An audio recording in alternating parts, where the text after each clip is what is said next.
Budget पर हमारे संवाददाताओं ने हर आम खास आदमी से जानने की कोशिश की कि आम आदमी आखिर बजट से चाहता क्या है। बड़े बड़े उद्योगपतियों की बात तो सब करते हैं, लेकिन आम आदमी के मन को पढ़ना बेहद जरूरी है और पहली बार सीएनईबी ने ये कर दिखाया। आज शुरुआत करते हैं बिहार की राजधानी पटना से और जानने की कोशिश करते हैं कि आखिर पटना शहर के बजट से लोगों को क्या उम्मीदें हैं। इसका जायजा लिया हमारे संवाददाता दिनेश आनंद ने। नमस्कार, मैं दिनेश आनंद इस वक्त पटना के ऐतिहासिक गांधी मैदान में हूँ।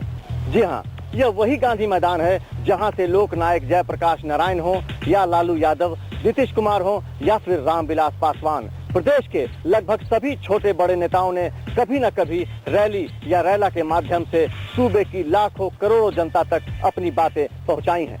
यह प्रदेश की नीतीश सरकार के प्रयासों का ही प्रतिफल है कि जीडीपी की दर में इस बार बिहार दूसरे पायदान पर रहा। आइए आज हम अपने बजट यात्रा की शुरुआत यहीं से करते हैं।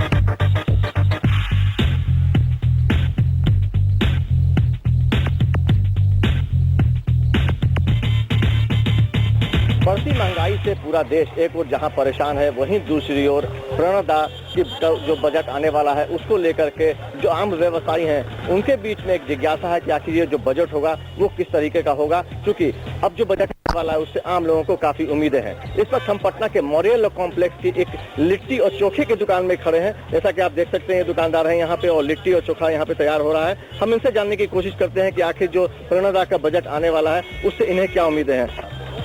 उम्मीद तो बहुत कम है।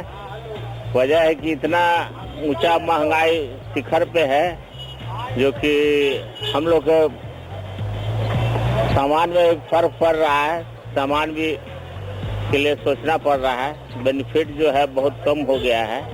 आम लोगों की अगर माने तो सबसे बड़ा मुद्दा अगर आज उनके बीच कुछ है तो वो है महंगाई। आपसे सवाल कि अभी जो प्रणब मुखर्जी बजट पेश करने वाले हैं उसमें आपको क्या उम्मीद है? सरकारी कर्मचारी होने के कारण ये लगता है कि हम लोगों को इस बार जो इनकम टैक्स का स्लैब है उस स्लैब में बढ़ोतरी होगी। ऐसा सरकार का इंडिकेशन भी है, पेपर का भी कहना है और हम लोगों को अगली महंगाई को, अभी के महंगाई को देखते हुए ऐसा लगता है कि उस स्लैब को कम से कम उसको 25,000 और इजाफा किया जाएगा।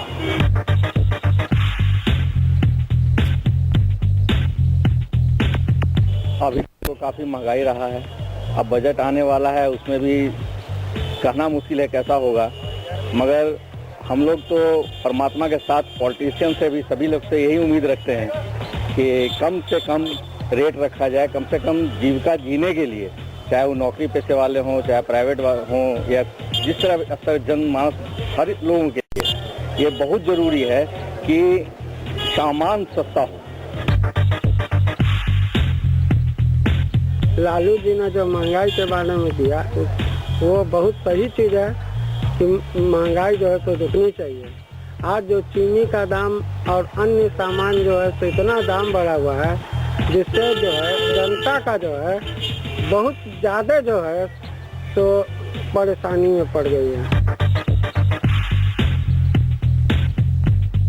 हमारा व्यवसाय से प्रणदा का तो हमको नहीं लगता कि इसमें कुछ वो लोग कंट्रोल कर पाएंगे। नहीं, ये तो यहाँ का तो ये तो इंटरनेशनल मार्केट का, वहाँ पर जब बढ़ता है तो यहाँ बढ़ रहा है, वहाँ घटता है तो यहाँ घट रहा है। यहाँ का जो हम लोग का जो इंडिया का जो बजट वो अगर कुछ कमी कर दे हर चीज में तब जाके ये भी व्यवसाय कुछ फले फूलेगा।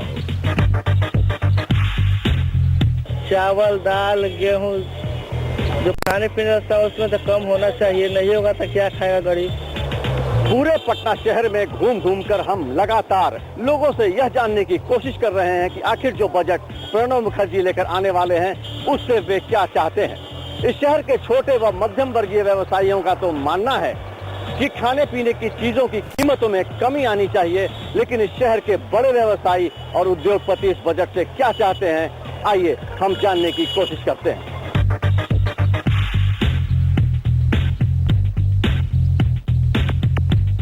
ये तो रही बात आम लोगों की, लेकिन शहर के बड़े उद्योगपति इस बारे में क्या सोचते हैं, इस पर बात करने के लिए इस वक्त हमारे साथ शहर के नामी उद्योगपति श्री गणेश खेत्रीवाल साहब हमारे साथ मौजूद हैं। खेत्रीवाल साहब, अभी जो वित्त मंत्री प्रणब मुखर्जी जो बजट लेकर आ रहे हैं उससे आपको कितनी उम्मीदें हैं? नहीं, देखिए हर बजट में हमारे कुछ उम्मीदें होती हैं। कई बार मन लायक वो बजट होता है, कई बार नहीं होता है। जो होता है उसे एक्सेप्ट करना पड़ता है। तो चाहेंगे इस साल कम से कम जो है सेलिब्रेट वर्तमान जो फाइनेंशियल ईयर में है उसमें थोड़ी बढ़ोतरी होनी चाहिए इस बीच में। उसके अलावा जो टैक्स सेविंग स्कीमें जो हमारे यहाँ सेंट्रल गवर्नमेंट चलाती है जिसके कारण सरकार आम जनता को कुछ बचत कर पाती है। टैक्स देने पहले सरकार को टैक्स देते हुए कुछ बचत कर पाती है अपनी आमदनी में। वो स्कीम हमें कुछ धीरे ग्रेजुअली सरकार ये नए जमाने में फेज आउट करने वाली है। मेरे हिसाब से उसको फेज आउट नहीं करना चाहिए। शहर के व्यवसायी और आम लोगों से हमने बात करके ये जानने की कोशिश की कि प्रणब मुखर्जी जो बजट लेकर आ रहे हैं उससे उन्हें कितनी उम्मीदें हैं। इस वक्त हम पटना के मखनिया कुआं इलाके में हैं, एक घर में हैं जहां पे कुछ महिलाएं हैं। आइए हम इनसे जानने की कोशिश करते हैं कि वित्त मंत्री जो बजट लेकर आ रहे हैं उससे इन्हें कितनी उम्मीदें हैं। आप थोड़ा ये बताइए कि जो भी प्रणब मुखर्जी जो बजट लेकर के आ रहे हैं उससे आप क्या चाहती हैं, क्या उम्मीदें हैं आपकी? हम लोग चाहते हैं कि हम महिलाओं को आयकर में थोड़ा बढ़ोतरी किया जाए। जो हम लोग टैक्स देते हैं उसमें और बढ़ा के दिया जाए। और गहना जो हम लोग पसंद करते हैं वो हम नहीं चाहते उसका दाम बढ़े या घटे। हम लोग को पैसा कुछ लेके जाते सामान खरीदने तो हमको पूरा नहीं हो सकता है। हम 10 रुपए का सामान जो जगह पर लेते थे वो अभी 20 रुपया हो गया है।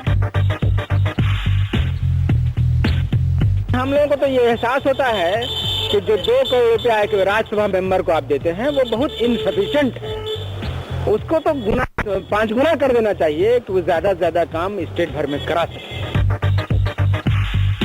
केंद्र के अनुकूल जो राज्यों में सरकारें हैं उनको 16% जो है ज्यादा मदद दिया गया बनिस्बत उन राज्य सरकारों के जहां अनुकूल सरकार नहीं है। तो ये जो एटीट्यूड है, ये एटीट्यूड जो है अशुभ है। ये देश के लिए मैंने खतरनाक सिग्नल है। रिजर्व बैंक का ओवरड्राफ्ट मिट किया, सरप्लस राशि इनको दी और फिर डिफरेंट सेक्टर में चाहे तो या रजिस्ट्रेशन हो, एक्साइज हो, जो बढ़ोतरी का एक सिलसिला चला तो उसी सिलसिला का ये एक तरह से परिणाम। इस यात्रा के दौरान हमने लोगों से आने वाले बजट को लेकर उनकी उम्मीदें जानने की कोशिश की। कमोबेश हर एक की जुबान पर बढ़ती महंगाई की ही बातें रही, लेकिन आने वाले बजट में पूर्णतः आम गरीब लोगों को कुछ राहत दे सकेंगे या नहीं, यह तो बजट पेश होने के बाद ही पता लगेगा। हमारी यह बजट यात्रा आगे भी जारी रहेगी। तब तक के लिए नमस्कार।